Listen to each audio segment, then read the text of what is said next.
Hello everyone, I am Anupam and welcome you all on my YouTube channel Future Mentor. In this video, we are going to discuss some questions related to growth and development. In a previous video, I have already discussed about growth and development. What is growth? What do you mean by development? What are the different stages of development? And what about the principles of development development के जो principles हैं उनको भी हम इससे previous video में discuss कर चुके हैं। तो चलिए आज हम उससे रिलेटेड क्वेश्चंस को डील करते हैं ताकि इस टॉपिक की क्लैरिटी और भी ज़्यादा हो जाए। So the first question is there are individual variation in the rate of development yet sequence of motor development is from to dash. Okay हम ऑलरेडी पढ़ चुके हैं कि जो इंडिविजुअल वेरिएशंस है, जो इंडिविजुअल डिफरेंसेस है, जिसकी वजह से क्या होता है, रेट ऑफ डेवलपमेंट जो होती है हर एक चाइल्ड की डिफरेंट होती है। तो ये आपसे पूछा जा रहा है कि sequence of motor development is related to what? Motor development is related to your muscular movement, आपके मस्कुलर मूवमेंट से रिलेटेड होता है। और जो मोटर डेवलपमेंट होता है वो बेसिकली आपका टू टाइप्स का मोटर डेवलपमेंट होता है जो कि हम डिस्कस कर चुके हैं, gross motor development and fine motor development. Gross जिसको आप क्या बोलते हो, स्थूल गतिक कौशल, जिसमें आप क्या करते हैं, बड़े बड़े ऑर्गन्स का यूज़ करते हैं, योर एंटायर हैंड लेग ये सारे आ गए। और फाइन में क्या आ जाएगा, राइटिंग, जब आप छोटे ऑर्गन्स का इस्तेमाल करते हैं जैसे कि फिंगर्स का यूज़ करना, ड्राइंग करना, राइटिंग करना, क्राफ्ट वर्क करना, है ना, ये क्या आ जाएगा फाइन मोटर स्किल में। तो क्वेश्चन सिर्फ हमें सिर्फ उसी क्वेश्चन, जब हम क्वेश्चन करते हैं तो ऐसा नहीं कि हम सेम एक ही क्वेश्चन को डील करते हैं, उसके साथ साथ हम कई सारे कंसेप्ट्स को डील करते हैं और ये बहुत ही ज़्यादा इम्पॉर्टेंट होता है। ठीक है, तो ये देखते हैं कि जो मोटर डेवलपमेंट होता है वो बेसिकली कहाँ, क्या फ्रॉम टू डैश कहाँ तक जाता है, cephalocaudal to proximodistal, no, proximodistal to cephalocaudal, gross motor development to fine motor development और fine motor development to gross motor development. कल ही हमने पढ़ा था, पहले बच्चा जो है किसी चीज़ को पकड़ने के लिए, होल्ड करने के लिए अपने पूरे हैंड का यूज़ करता है, ठीक है, बाद में उसे पता लग जाता है कि उसको कैसे होल्ड करना है। तो ये जो डेवलपमेंट होता है हमारा वो ग्रॉस टू फाइन की तरफ होता है।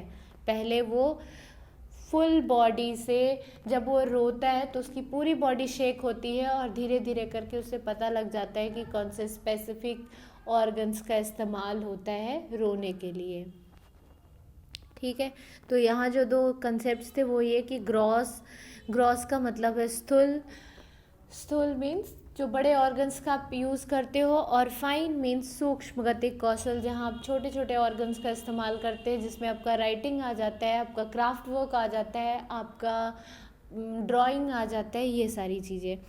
Next one is the period that initiate the transition to adulthood. Transition का मतलब होता है ब्रिज, वो पीरियड जो ब्रिज का काम करता है किसके बीच में, एडल्टहुड को लाने के लिए, जो एज अ ब्रिज का काम करता है। तो उस पीरियड को आप क्या बोलते हो, adolescence, middle childhood, pre operational period या एंड चाइल्डहुड, तो इसको हम बोलते हैं एडोलेसेंस। एडोलेसेंस के बाद ही हमारा क्या आता है, एडल्टहुड आता है। ट्रांजिशन का मतलब हम ट्रांजिशन को हम ब्रिज भी कहते हैं और थ्रेश होल्ड भी कहते हैं, कहीं कहीं क्वेश्चन में थ्रेश होल्ड लिखा होगा। और मैंने आपको पहले भी बताया था कि एडोलेसेंस वाला टॉपिक इम्पॉर्टेंट है। ग्रॉस एंड मोटर से रिलेटेड जो क्वेश्चंस आते हैं वो हर बार पेपर में आते हैं, तो इनको आप ध्यान से समझेंगे और आपको जो जो लग रहा है कि इम्पॉर्टेंट है उसको आप नोट डाउन करते चले।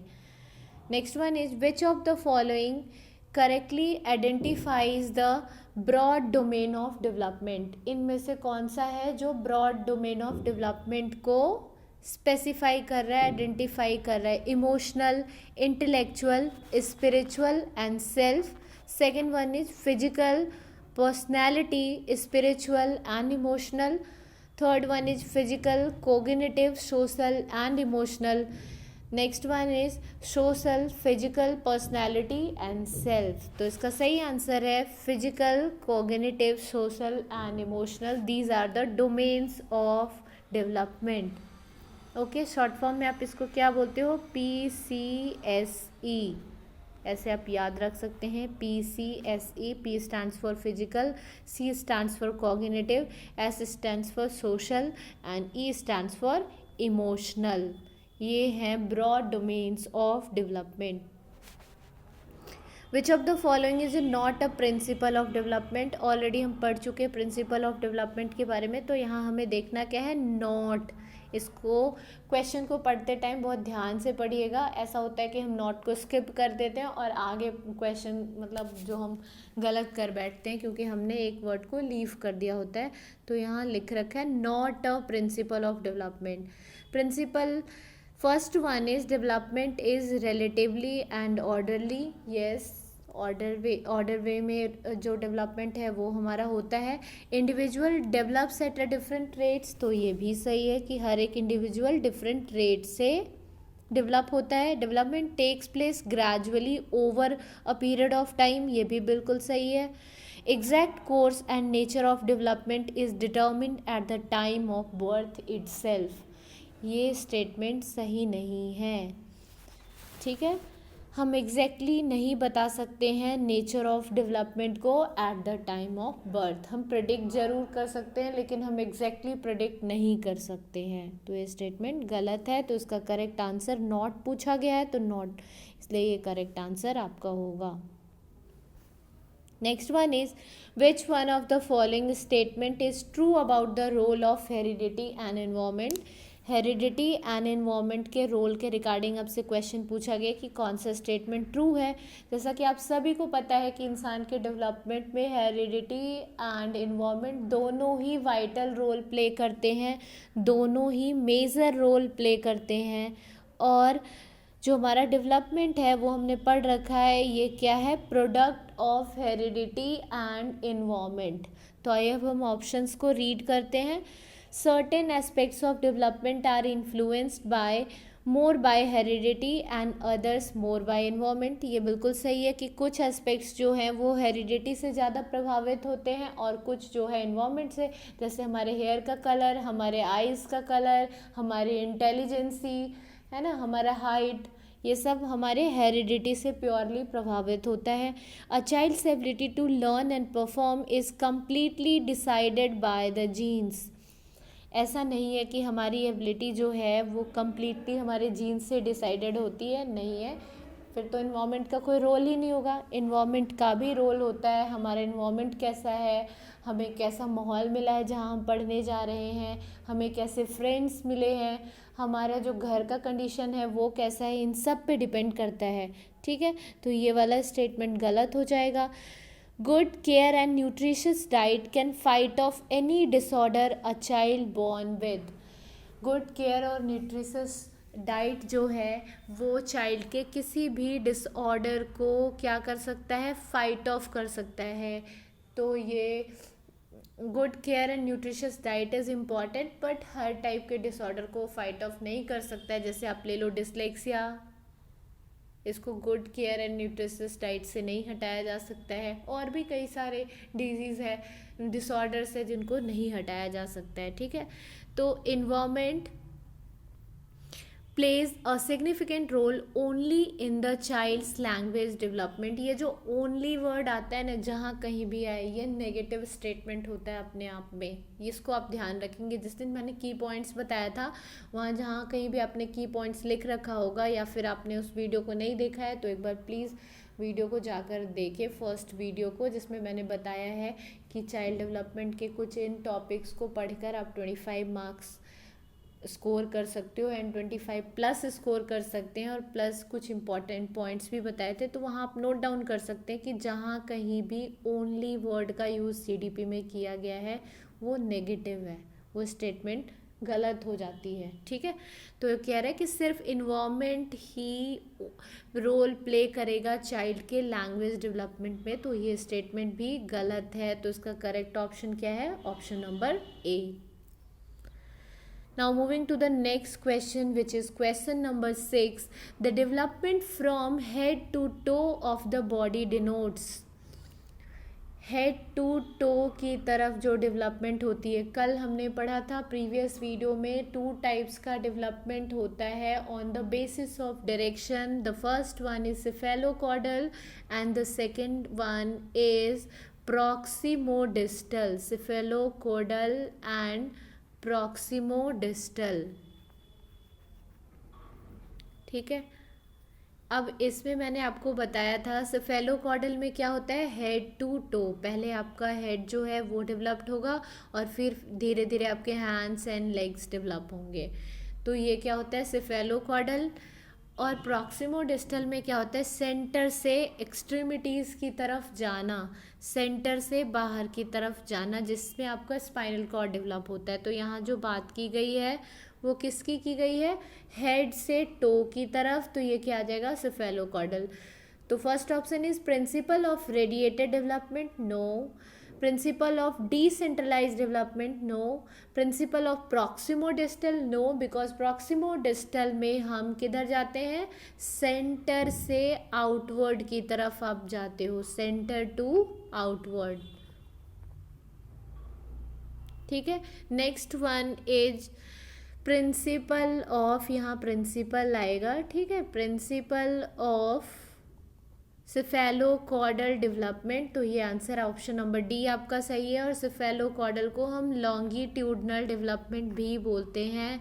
इसको भी आप नोट डाउन कर लेंगे. जैसे मैंने अभी बताया कि ओनली वर्ड जो होता है वो नेगेटिव होता है, वैसे ही यहाँ पे एक और आप ऐड करेंगे सिफेलोकॉर्डल के नीचे. सिफेलोकॉर्डल को हम लॉन्गिट्यूडनल डेवलपमेंट भी बोलते हैं. अब आपको काफ़ी हद तक क्लियर हो गया होगा कि ये जो सिफेलोकॉर्डल, प्रॉक्सिमोडिस्टल, नेक्स्ट जो अभी मैंने आपको बताया कि like principal of development, heredity and environment, individual difference, ये सारे क्या है, इंपॉर्टेंट टॉपिक है. यही क्वेश्चन बार बार पूछे जाते हैं. कोई भी सिलेबस चेंज नहीं हुआ है बिल्कुल भी, तो आपसे इसी तरह के क्वेश्चन पूछे जाएंगे. Next question is human development is. Human का जो डेवलपमेंट होता है वो क्वांटिटेटिव होता है, क्वालिटेटिव होता है, या बोथ क्वांटिटेटिव एंड क्वालिटेटिव होता है, या फिर अनमेजरेबल टू सर्टेन एक्सटेंट होता है.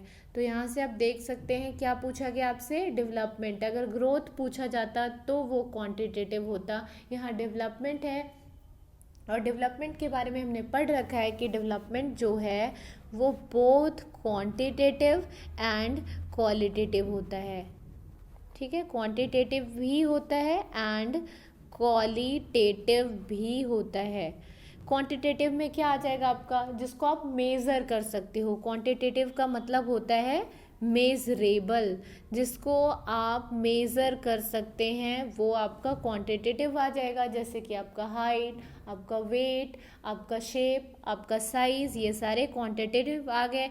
और क्वालिटेटिव में क्या आ जाएगा, आपका इमोशन, आपका किसी से इंटरैक्ट करना, ये सारी आपकी कोग्निटिव डेवलपमेंट, ये सारी क्या आ जाएंगी, क्वालिटेटिव.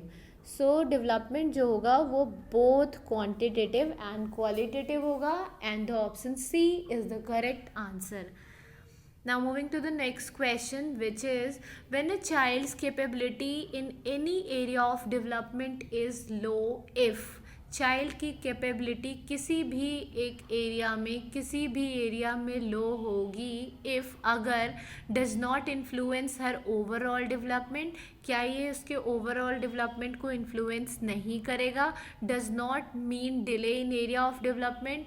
इसका मतलब ये नहीं है कि डिले होगा उस एरिया ऑफ डेवलपमेंट में.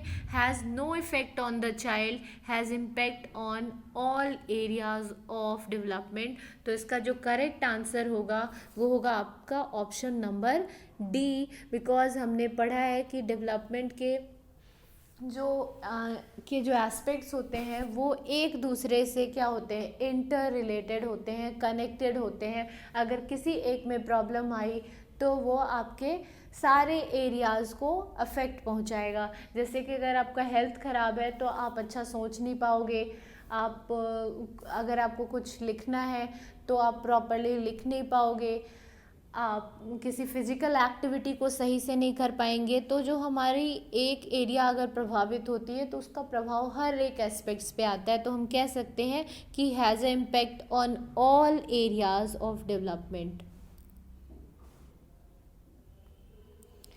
Next one is development starts from. Development process जो है वो स्टार्ट, विकास जो है वो कहाँ से स्टार्ट होती है? इन्फेंसी से, अर्ली चाइल्डहुड से, मिडल चाइल्डहुड से, या फिर प्री नटाइल स्टेज से। तो हमने पढ़ रखा है कि जो विकास जो है, डेवलपमेंट जो है वो स्टार्ट होती है प्री नटल स्टेज से। प्रसव पूर्ण अवस्था भी हम इसको बोलते हैं, जो कि प्रेगनेंसी पीरियड होता है before birth. 9 months before birth का ये टाइम पीरियड होता है, और यहीं से डेवलपमेंट प्रोसेस स्टार्ट होती है। और हमने डेवलपमेंट में ये भी पढ़ रखा है कि ये जो है ये मदर के वूम से लेकर टूम तक जाता है, मतलब गर्भ से लेकर टूम तक ये जाता है। टूम मीन्स कवर होता है।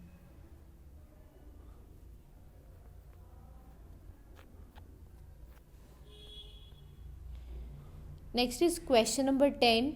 In which of the following stages do children become active member of their peer group? किस स्टेज में चिल्ड्रन एक्टिव मेंबर बन जाता है अपने पीयर ग्रुप का? Options are adolescence, adulthood, middle childhood and early childhood. Okay, अब इस question में आपको कंफ्यूजन हो सकता है। अगर आप बोलोगे कि वो मेंबर बनता है पीयर ग्रुप का, तब तो वो मिडल चाइल्डहुड में बन जाता है मेंबर।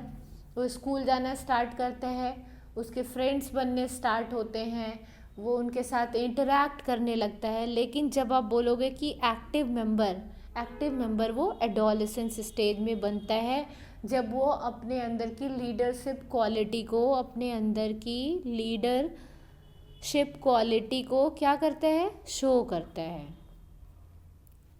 ठीक है, तो इसका करेक्ट आंसर होगा एडोलेसेंस। इसमें जो ध्यान देना था वो क्या है? इस वर्ड पे आपको फोकस करना है। एक्टिव लिख रखा है, इसलिए इसका आंसर एडोलेसेंस होगा। अगर एक्टिव नहीं लिखा होता, सिर्फ इंटरैक्ट करता है, तब तो बच्चा मिडल चाइल्डहुड से इंटरैक्ट करना स्टार्ट कर देता है, बिकॉज उस स्टेज में वो स्कूल जाना स्टार्ट करता है, अपने पीयर्स से, अपने दोस्तों से मिलता है, उनसे बात करता है, इंटरैक्ट करता है, तो उनके साथ पार्टिसिपेट करना स्टार्ट कर देता है। Now the next question is the primary cause of individual variation.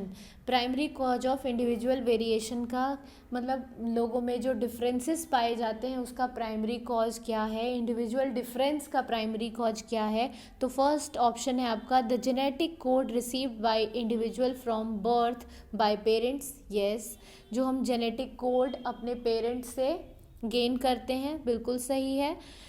The inborn characteristics, हमारे अंदर जो इनबॉर्न कैरेक्टरिस्टिक्स होती है, येस। द इन्वामेंटल इन्फ्लुएंसेस, ये भी सही है, इन्वामेंट की इन्फ्लुएंस की वजह से भी हमारे में इंडिविजुअल डिफरेंस आता है।